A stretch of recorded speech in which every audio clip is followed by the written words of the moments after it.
14 வருஷமா தமிழ்நாட்டில் சீமான் அப்படிங்கிற ஒரு கேடுகெட்ட பிழைப்புவாதி மக்களை ஆடு மேய்க்கலாம், மாடு மேய்க்கலாம், அம்பானி ஆகலாம் அப்படின்னு சொல்லிட்டு வாயிலேயே வடையை சுட்டுக்கிட்டு தெரிஞ்சான்.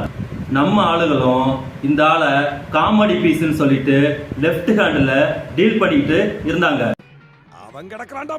ஆனா இன்னைக்கு உண்மையிலேயே நம்ம பிள்ளைகளை ஆடு மேய்க்கிறதுக்கும் மாடு மேய்க்கிறதுக்கும் அனுப்பக்கூடிய கொடூரமான ஒரு சட்டத்தை சத்தம் இல்லாம சந்தடி சாக்குல நாடாளுமன்றத்துல நிறைவேற்றிருக்கு இந்த மத்திய அரசு. சொல்லவே இல்லை. யாருடைய விவாதமும் இல்லாம மிகப்பெரிய கொடூரமான சட்டமான தேசிய கல்விக் கொள்கை அப்படிங்கிற சட்டத்தை யாருகிட்டயுமே காக்காம அவங்க பாட்டுல பாஸ் பண்ணிட்டாங்க. 14 வருஷமா இந்த சீமான்கிற கேடுகட்ட பொறுக்கி பொதுக்கூட்ட மேடையில கொஞ்சமும் வெக்கமே இல்லாம உனக்கு வந்து மிகப்பெரிய தற்சார்பு பொருளாதார மண்டலத்தை நான் உருவாக்கி தர்றேன், கல்விங்கிறது இதுக்கு ஒரு அவசியமற்றது, உனக்கு கல்வி இப்ப படிக்கக்கூடிய அந்த கல்வி 10 பைசாக்கு பிரயோஜனமே கிடையாது, அதனால நாம ஆடு வளர்த்து மாடு வளர்த்து கோழி வளர்த்து மிகப்பெரிய தற்சார்பு பண்ணையை நம்ம உருவாக்கலாம் அப்படின்னு சொல்லும் போது எல்லாம் கழுவி அவன் முகரையில ஊத்திட்டு இருந்தோம். உனக்கெல்லாம் மானம் சூடு சொரணை ஈனம் எதுவுமே கிடையாதா? சோறு தானே திங்கிற. ஆனா இது ஒரு மிகப்பெரிய சதி திட்ட வேலையாவே இவனுக்கு கொடுக்கப்பட்டிருக்கக்கூடிய அஜெண்டாவுடைய வெளிப்பாடு தான் இன்னைக்கு சட்டமா மாறி இருக்கக்கூடிய கொடூரமான ஒரு சூழல்.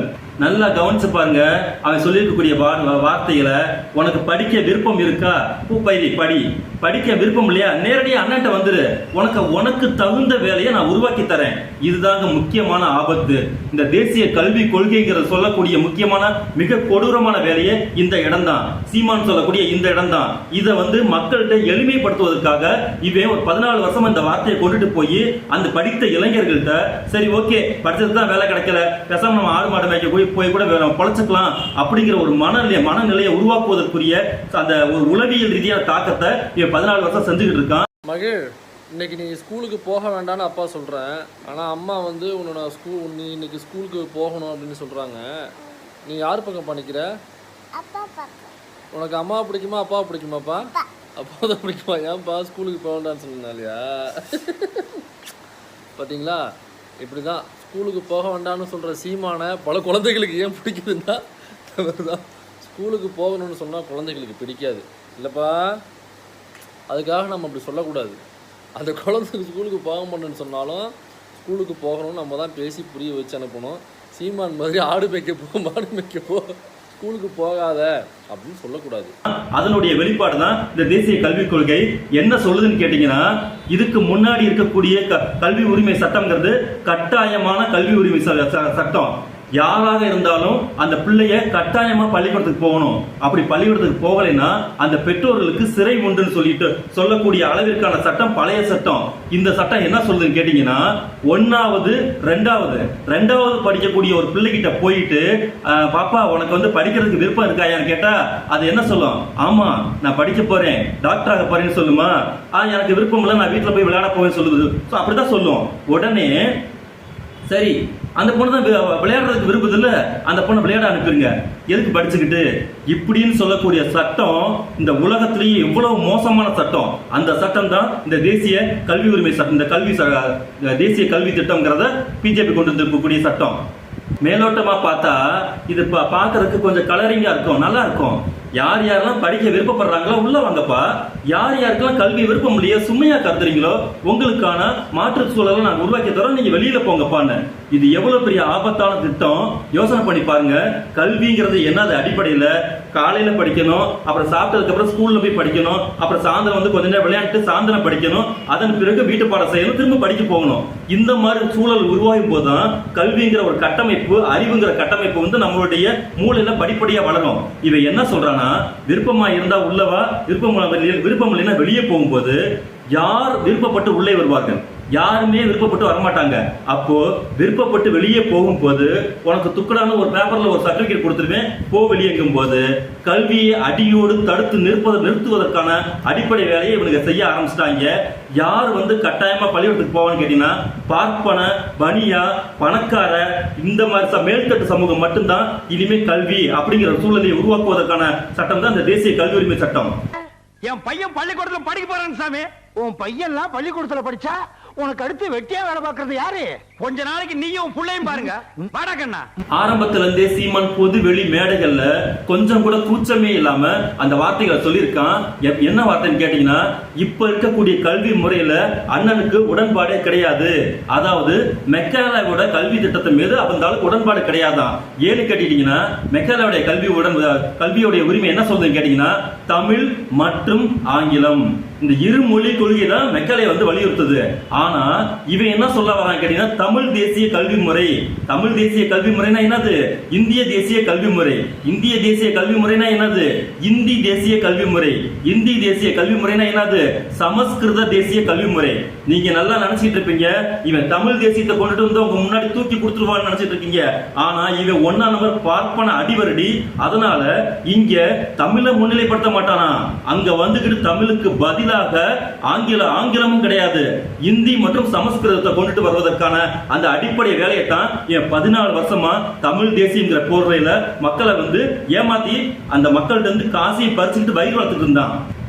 பழைய முறை கல்வி முறை மிகவும் அற்புதமான திட்டம். அதாவது சுதந்திரம் அடைந்த நாட்டில இருந்து இன்னைக்கு வரைக்கும் 75 ஆண்டுகளாக கல்வி நீரோடை பாய்ந்த திட்டம். 10ஆம் வகுப்பு 12ஆம் வகுப்பு அதன் பிறகு டிகிரிங்கிறது 3, 4, 5ங்கிற ஒரு பேட்டர்ன் இருந்துச்சு. இது யாரையுமே பாதிக்கல. மிகப்பெரிய அளவிற்கான வளர்ச்சி எங்கே வளர்ச்சி வந்துச்சுன்னு கேட்டீங்கன்னா, வட இந்தியா மற்றும் தென்னிந்தியால மிகப்பெரிய அளவுக்கு வளர்ச்சியை இந்த திட்டம் சாதித்து காட்டியது. முதல் மாநிலம் கேரளா, 2வது மாநிலம் தமிழ்நாடு, 3வது மாநிலம் தெலுங்கானா மற்றும் ஆந்திரா, 4வது கர்நாடகா. ஆனா இந்த திட்டம் அடியோடு குழி தோண்டி புதைக்கப்பட்டது வட மாநிலத்துல.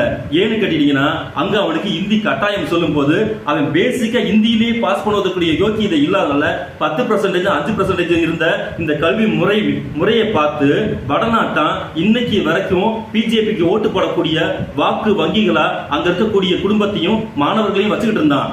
இங்க வந்துகிட்டு அவனுடைய வேலை எதுவுமே செல்லுபடி ஆகாததுக்கு காரணம் அறிவு சார்ந்து எது மதவாதம், எது மக்களுக்கு தேவை, எது மக்களுக்கு தேவையில்லைங்கிறத தெளிவா புரிஞ்சுக்கிறதுக்கு அவனுக்கு கல்விங்கிற ஆயுதம் பெரிய அளவுக்கு இருந்த காரணத்தினாலதான் இந்த கல்வி முறையை எப்பேற்பட்டாவது ஒழிச்சு கட்டணுங்கிற மிகப்பெரிய சதி திட்டத்தை இன்னைக்கு நாடாளுமன்றத்துல நிறைவேற்றி முடிச்சிட்டாங்க. கொடுமையை பாருங்க. பழைய பேட்டர்ல 16 வயசுலயே ஒரு பையனோ பொண்ணோ +2 முடிச்சிருவாங்க. உதாரணத்துக்கு என்னுடைய பொண்ணு 16 வயசுல +2 முடிச்சிட்டாங்க. 19 வயசுல அவங்க யூஜியை முடிச்சிருவாங்க. ஆனா இந்த புதுசா வந்திருக்கக்கூடிய இவனுக்கு ஏற்படுத்திருக்கக்கூடிய கல்வி திட்டத்துல 18 வயசு முடிக்கிற வரைக்கும் ஒரு பையன் +2ல தான் உட்கார்ந்து இருக்கணும். அதுவும் யூஜி 4 வருஷமா. இதை விட கொடுமை எதுன்னு கேட்டீங்கன்னா, பிஎட் 4 வருஷமா. இவன் மற்ற இதெல்லாம் கை வைக்கல. நன்றாக கவனிச்சு பாருங்க. பிஎட் மட்டும் இவன் 4 வருஷமா மாத்தி இருக்கிறான்னா இதுக்குள்ளதான் மிகப்பெரிய அப்பட்டமான சூது இருக்கு. காரணம் என்னன்னு கேட்டீங்கன்னா, 26 வருஷம் வரைக்கும் ஒரு பையன் வாத்தியாரா போகணும்னு சொன்னா ஸ்கூல்லயும் காலேஜ்லயுமே அவன் உட்காந்துக்கணும். 8 வருஷம் அவன் படிக்கணும். ஒரு யூஜி 4 வருஷம், பிஎட் 4 வருஷம். இது இல்லாம 18 வயசு வரைக்கும் +2ல உட்காந்துருக்கணும். ஒட்டு மொத்தம் 26 வயசு வரைக்கும் ஒருத்தர் பள்ளிக்கூடத்துல உட்காந்தானா அந்த குடும்பம் என்ன ஆகும்? அந்த பையனை வளர்ப்பதற்கான புற சூழல் அவன் சாப்பாடு போறது வரைக்கும் என்ன ஆகும்? 26 வயது ஒரு இளைஞன் படிச்சுக்கிட்டே இருக்கான். இது இல்லாம இப்ப ஏற்கனவே போட்டு வச்சிருக்க மாதிரி நெட்டு, ஸ்லெட்டு, மயிறு, மண்ணாங்கட்டின்னு ஊருப்பட்ட தடை சட்டங்களை போட்டு வச்சிருக்கான். எதற்காக போட்டு வச்சிருக்கான்னு கேட்டுட்டீங்கன்னா, நல்லா யோசனை பண்ணுங்க. ஐஏஎஸ்க்கு கூட இந்த தடை இல்ல. ஆனா வாத்தியாருக்கு மட்டும் இந்த தடையை ஏன் உருவாக்கி வச்சிருக்கான்னு கேட்டீங்கன்னா, வாத்தியார் வேலை என்பது கற்றுக் கொடுப்பது. இங்க இருக்கக்கூடிய ஒரு வாத்தியாரு அறிவு சார்ந்து இவங்களுடைய அயோக்கியத்தனத்தை அம்பலப்படுத்தக்கூடிய ஒரு வாத்தியாரா போய் சிக்கிட்டான்னா, அவனுக்கு முன்னாடி இருக்கக்கூடிய பிள்ளை இருக்காங்க பாங்க, அத்தனை பேருமே அவன் அறிவாளியா மாத்திடுவான். ஆகையினால இவனுங்களை ஃபுல்லா ஒழிச்சு கட்டணும் அப்படிங்கிற ஒரு காரணத்துக்காக, இவனுங்களை ஃபுல்லா பாதியிலே வீட்டுக்கு விரட்டி விட்டுருங்கிற காரணத்துக்காக, பணம் உள்ளவன் யார் வசதிப்படுத்தவனோ மேல் தட்டில் இருக்கக்கூடிய மக்களை மட்டும்தான் அந்த வாத்தியார் வேலைக்கு அனுப்பினா ரொம்ப ஈஸியா இந்த சமூகத்தை நாம திருப்பிடலாம். எப்படி? இந்த சீமான்கிற ஒரு RSS எடுபுடி எலும்பு பொறுக்கி இப்போ ஒரு 30 லட்சம் பேர்த்து ஓட்ட வாங்கிட்டு மக்களை ஆடு மாடு மேய்க்கலாங்கிற ஒரு விஷயத்துக்கு தம்பிகளை தயார் பண்ணி வச்சிருக்காரு. பார்த்தீங்கல்ல, அவங்க இருக்கக்கூடிய சமூக நீதி கோட்பாடுகளை ஃபுல்லா சுக்குள் அடிச்சு நொறுக்குனா பாருங்க. இந்த திட்டத்தை பள்ளிக்கூடத்துல செயல்படுத்துவதற்காக போட்டிருக்கக்கூடிய கொடூரமான சட்டம் தான் இந்த தேசிய கல்விக் கொள்கை. இதுல ஒரு கல்லுல 2 மாங்காய் அடிக்கக்கூடிய விஷயம் உள்ள பள்ளிக்கூடத்துக்கு வரவிடாம தடுப்பது. 2வது உள்ள வந்தாலுமே அவனை இடையில துரத்தி விடுவது. 3வது எவன் முடிக்கிறானோ எவன் முடிப்பான், வசதி படிச்சவன் மட்டும் தான் முடிப்பான், அவனுங்களுக்கான வேலை வாய்ப்புகளை உருவாக்கி அந்த வேலை வாய்ப்புகளை ஃபுல்லா பார்ப்பன பனியா கும்பல்களை ஃபுல்லா உட்கார வைக்கக்கூடிய மேட்டிமைவாதத்தை உருவாக்கக்கூடிய ஒரு வேலையை செய்வது. இதை விட இன்னும் கொடூரமான விஷயம் என்னன்னு கேட்டீங்கன்னா, இது என்னமோ புதிய கல்வி தொழிலாக்க திட்டம், இவனுக்கு தான் உருவாக்கி இருக்க திட்டம்னு நீங்க நினைக்க வேண்டாம். இது 1930லேயே உருவாக்கப்பட்ட திட்டம். இதுக்கு பேர் SSCங்கிற ஒரு ஸ்கீம். அதாவது 11 வயசு வரைக்கும் இவன் படிக்கணும். அதாவது இந்த படிப்புக்குள்ள அப்ப இருக்கக்கூடிய மோசமான சூழ்நிலை எதுன்னு கேட்டீங்கன்னா, வாத்தியாரே எவையெல்லாம் வாத்தியார் ஒரு ஸ்கூல் வச்சு நடத்துறானோ அவனுக்கு அனைத்து விதமான ஏகபோக உரிமை இருக்கும். தேசிய அவங்க இப்ப இங்க இருக்கக்கூடிய கல்வி முறை என்னன்னு கேட்டீங்கன்னா யூஜிசியோட கண்ட்ரோலுக்குள்ள தான் அனைத்துமே இருக்கு. இவனுக்கு வந்த உடனே முதல்ல காயடிக்கக்கூடிய வேலை எதுன்னு கேட்டீங்கன்னா, இந்த யூஜிசியை அடிச்சு நொறுக்கிறது தான். இதை தூக்கி எரிஞ்சிட்டா ஃபண்டு கொடுக்க மாட்டேன். நல்லா கவனிங்க, தமிழ்நாட்டுல வரக்கூடிய வரியில 60% கல்விக்கு போகுது.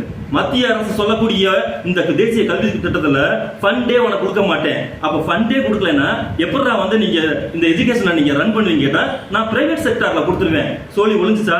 பிரைவேட் செக்டார்ல கொடுத்தது மட்டும் அல்லாமல் அவன் என்ன பண்றானா, அவனுக்கு ஏகபோக உரிமையை கொடுத்துருவேன். பாஸ் போட்டுக்கலாம், ஃபெயில் போட்டுக்கலாம், கொஸ்டின் பேப்பரை நீயே தயார் பண்ணிக்கலாம், நீயே திருத்திக்கலாம், நீயே அவனுக்கு டிகிரி கொடுத்துக்கலாம். எவ்வளவு கொடுமையிலும் கொடுமை. இதெல்லாம் எவன் அங்கீகரிக்கிறது? அவன்கிட்ட கூடிய பேமெண்ட் அங்கீகரிக்கும். இதுதான் இருக்கக்கூடிய தேசிய கல்வி கொள்கைகள் இருக்கக்கூடிய மிக மோசமான வித்து. இதை விட மோசமானது 3000 பேர் இருக்கக்கூடிய ஒரு இன்ஸ்டிடியூஷனை தான் அந்த இன்ஸ்டிடியூஷனா ரெகக்னைசிங் பண்ணுவானா, அப்படி இல்லைன்னா அந்த இன்ஸ்டிடியூட்டுக்கு பூட்டு போட்டுருவானா. எடுத்தவனே உள்ள வரும்போது 3000 பேர் வருவாங்களா? எவ்வளவு பெரிய ஆபத்து. அப்போ புதிதாக எவனுமே இன்ஸ்டிடியூட்டை நீ ஆரம்பிக்க கூடாது. இது மிகப்பெரிய இது. இதை வந்துகிட்டு இந்த நேற்றுக்கு வந்து அமெண்ட்மெண்ட் பண்ணிட்டாங்க. வரக்கூடிய கல்வியாண்டு 2023-24 நடைமுறைக்கு வரப்போகுது. இதை அடியோடு ஒழித்து கட்டணும்னா 2 ஆப்ஷன் தான் நம்மகிட்ட இருக்கு. ஒன்று வாக்குச்சீட்டு, அந்த வாக்குச்சீட்டுல இந்தியா கூட்டணிக்கு வாக்களிப்பது. இன்னொன்று மக்கள் மன்றம். மக்கள் மன்றம் தான் மிகவும் வலிமையானது. மக்கள் மன்றம் நேரடியா வந்து போராட்டமும் ஆர்ப்பாட்டம் பண்ணி இதுல இருக்கக்கூடிய சூத மக்கள்கிட்ட சொல்லி இதை முதல்ல ஓட ஓட விரட்டி அடிக்கிறது வேண்டிய சமூக கடமை நம்ம அனைவருக்குமே உண்டு. ஆரம்பிக்கலாம்.